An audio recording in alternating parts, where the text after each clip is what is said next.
Alright everyone, this one is just a little bit of a cautionary video specifically to people in the Minneapolis-St. Paul region, but also in other large cities this definitely will, unfortunately I believe, play out, and that's this.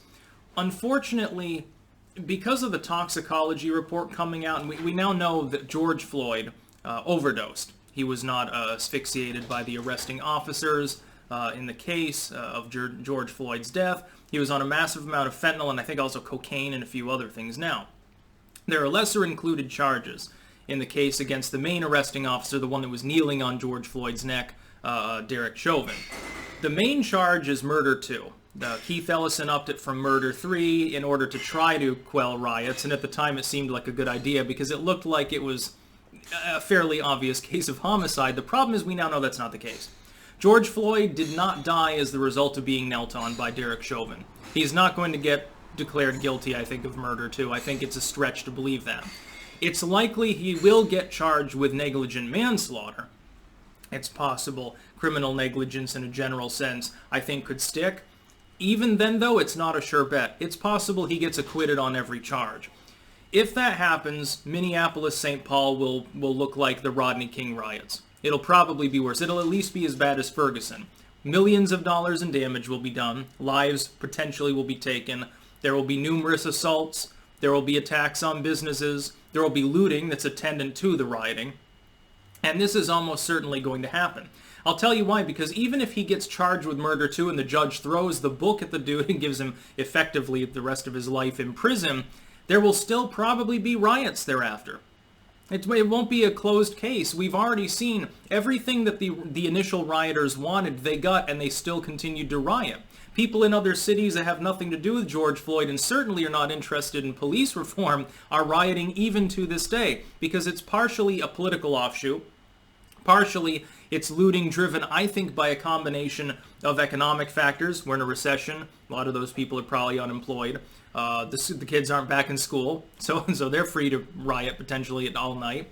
And then people are under psychological pressure because of lockdowns and things. They don't have a proper pressure valve sort of release for their anger.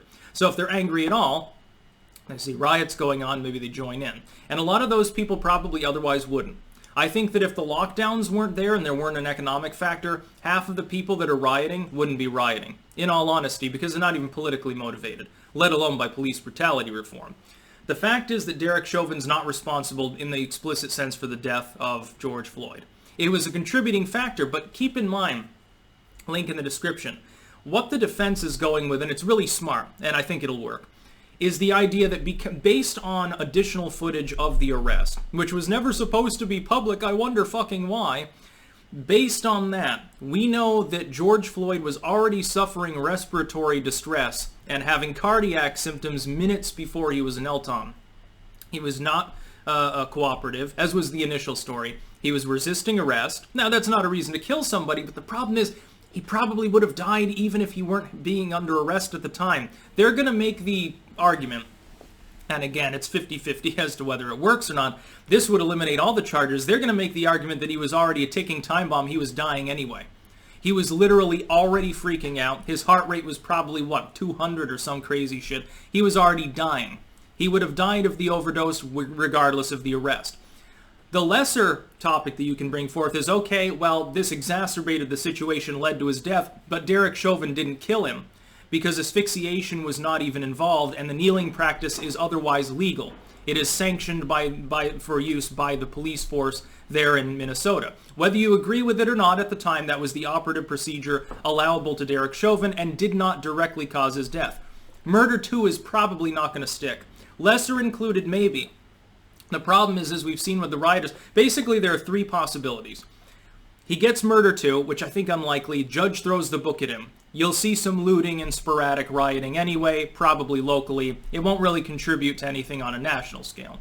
Or he gets a lesser included charge. The jury decides, well, we're really afraid that there'll be riots, but we can't give him murder 2, we'll give him negligent manslaughter or something.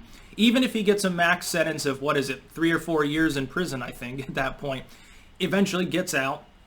He has time served, of course, potentially, because he's been in custody for a while. That will count towards the final amount.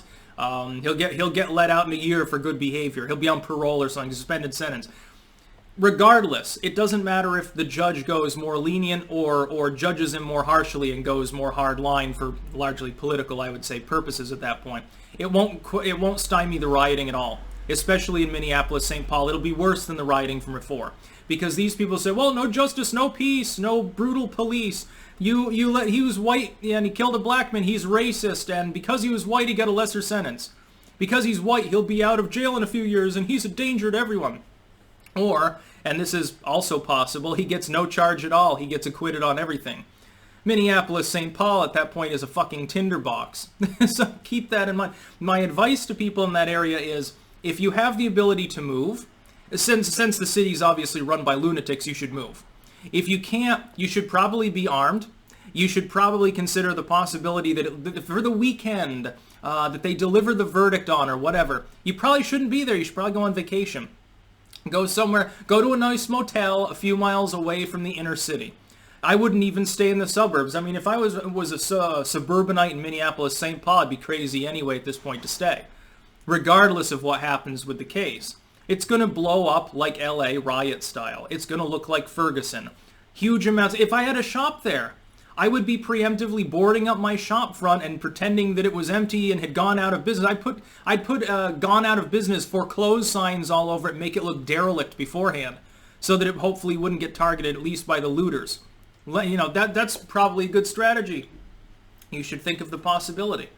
I hate to say it, but it's not being hyperbolic at this point. We've already seen what these morons, these crazies are capable of doing. Antifa shows up because they want to cause riots for political reasons. BLM shows up because they want rioting for monetary reasons. Looters show up and they don't care about the rioting, they just want to smash and grab. Then you've got the occasional pyromaniac fucking firebug that's going to be milling about with these people, and the occasional psycho. It's a ripe situation for a person to get hurt. You should be able to defend yourselves. If you can't, you should leave. At least temporarily, at least during that period of time. All law-abiding people should just clear out of the city.